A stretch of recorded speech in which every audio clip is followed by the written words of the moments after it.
Hello, and welcome to Arctic Fury 16, your home to get all the news about all 16 teams in the Arctic Fury Fantasy Football League. I'm Jonathan Crone alongside analyst Chuck Ramsey, and today we'll start our first of hopefully many following programs. Topic today is going to be the East Division. We're going to break down the keepers, talk about keys to success. We're going to start that out right now by talking about a team that had their first playoff berth last year, Team Grawl Boys. Thank you, Jonathan. So, looking ahead here at Team Grawl Boys, had a great year last year, 9-5 in what was a real competitive division. They're looking to take that next step past the quarterfinals this year, get a little deeper into the playoffs, and a lot of that's going to be key on the keepers that they have. Right now at the helm, they're going to keep Big Ben, so that's going to be a big impact on their passing game. And on defense, they're going to keep Jared Allen. Hopefully, and then in the second year here with North Turner, those two can kind of get a solid draft here come August and get some key players in place, I suppose. Right now, they're at the 13th overall pick. That can change, however. I just want to make everyone aware that there is draft pick trading, so that's also something that could change if they want to move up, move down. But right now, they're at 13, a little bit later in the draft. I would say right now they got quarterback situation under control with Big Ben. I would say you have to look at something to complement them here.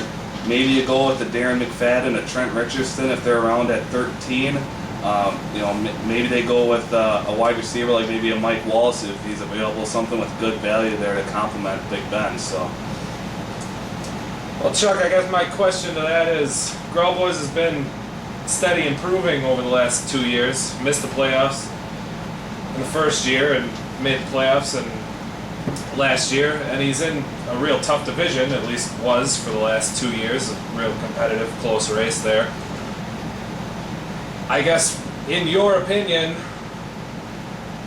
what are the missing pieces here for him to take that next step into being a real contender and a threat for the title rather than just a close division race guy? Well, I think a lot of it stems from defense. Last year they had defense that was centered along Jared Allen getting pressure, and he was really the only source of their pass rush. And they had Patrick Peterson, which was just a stupendous talent at cornerback. But outside of that, linebacker was really nothing impressive. The cornerback, safety positions still were a little bit weak, so I think if he can bulk the defense up this year, maybe he gets Patrick Peterson back to help complement and solidify that secondary. But I really think it was the defense that struggled holding up their end on their team, and I think that led to maybe 1 or 2 losses that could have possibly put them in a more favorable playoff matchup. And they do say defense wins you games and championships. We'll now move on to a team many consider to be a juggernaut after their phenomenal draft last year, the manliest men from Manlytown.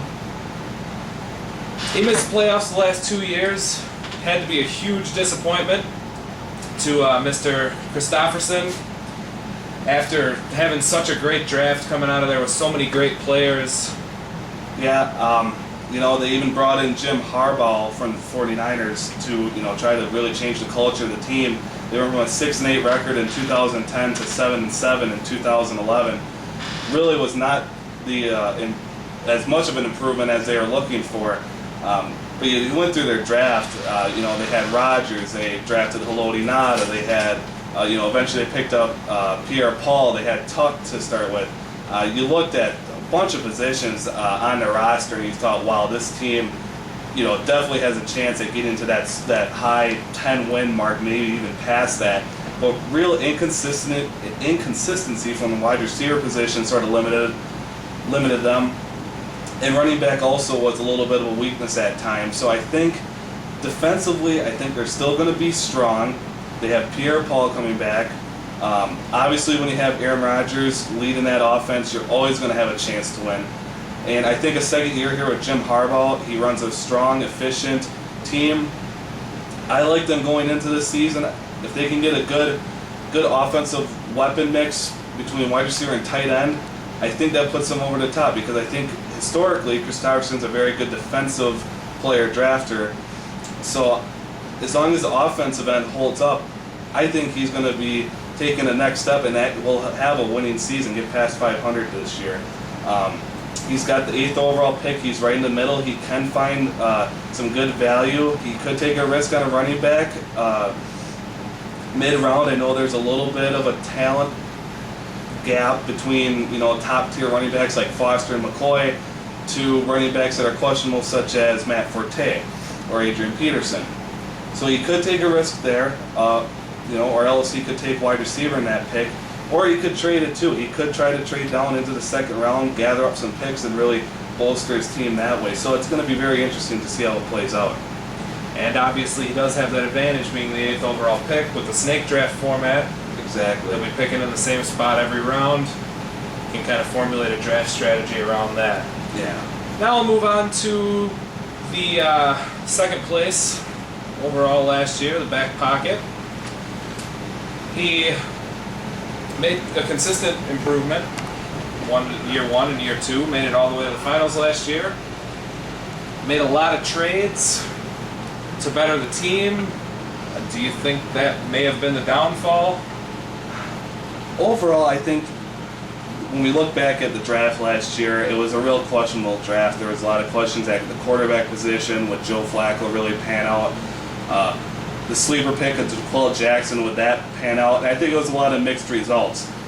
Last year they had a phenomenal defense. I think can be clearly ranked number one. You had Antoine Bethea in the secondary, just had a monster year, and really was the only solid portion of the Colts secondary. You complement that with Charles Tillman at corner, and you had the duo of Laurinaitis and Jackson, who panned out significantly in the favor of the back pocket. You had a great linebacking core, and you also had Reuben from Cleveland, the defensive tackle, also stepping up as a young guy that has some potential going into the second year. He had a big season last year. Really made it a real vaunted defense.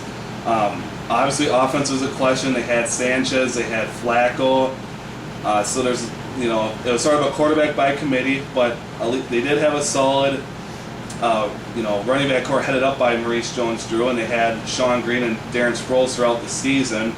So the running game was pretty good. I think if they had, a key component at wide receiver and tight end, if they could kind of put an emphasis on that this year, and they're able to still get a solid defense with Charles Tillman coming back, I really think they're going to be quite possibly back in the championship game. I think they're set up real well to make another playoff run. And of course you have, second year with Mike McCarthy in the system. I think that only benefits them. So I really like how the potential or how the season going forward looks to pan out for back pocket. Again, a lot of it relies on the draft.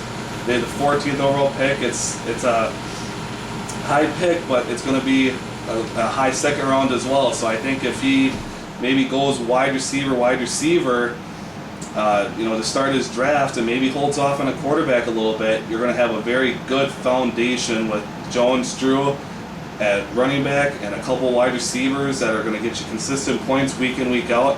If he gets a quarterback that can play fairly consistent week in, week out, I think the offense will be fine. And as we saw last year, a great job drafting defense. So I would only expect the same from them this year. And now I suppose we move on to the fourth team in the division. I suppose many could consider an early favorite, being able to reach playoffs both years, making it all the way to the championship in the first year, falling short. Burnsville Brawlers. Well, Burnsville obviously is a veteran owner in this league, has had great success early on, looks to continue that, able to really scout the draft well and get high valued players, and we'll look to do that again obviously coming up here August 18th. Again, last year they had another great regular season. Unfortunately, I know a lot of people, myself, didn't see them losing to Team Salad in the first round. It was sort of a shocker. But obviously that's one thing they're going to look to correct this year. And I know with Ryan Burns, the GM at the helm, that they're going to get things corrected as they go forward here. Obviously, they have a great young talent in Cam Newton, who's going to be coming back, running that offense for a second year. So I think he's got a lot of good stuff going there on offense. Jason McCourty was a real surprise, cornerback for Tennessee. Had a big breakout year, and where secondary can be a little bit, I guess, limited in the draft, not a lot of solid players. I think it was really key for him to pick up a good cornerback to kind of cement the defense for the year. And lastly, special teams should be solid with Sebastian Janikowski locked up there. They have the 15th overall pick, so second to last pick. Again, they're going to be looking for value.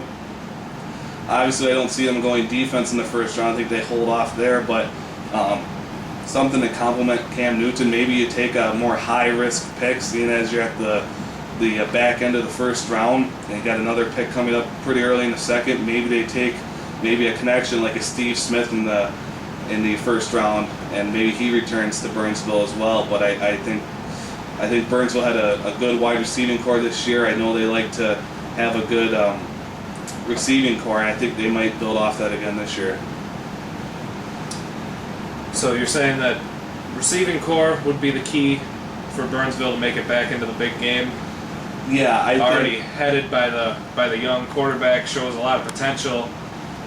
Yeah, I think if they can get a wide receiving core that can cement an already solid and probably going to get better quarterback in Cam Newton, I think they might be able to wait and find some good value in the third and fourth round at running back. But it all remains to be seen how they treat the draft. All right. Well, I think that about concludes our preview of the Eastern Division. Thank you very much, Mr. Ramsey. Thank you. I am Jonathan Crone for Chuck Ramsey, signing off.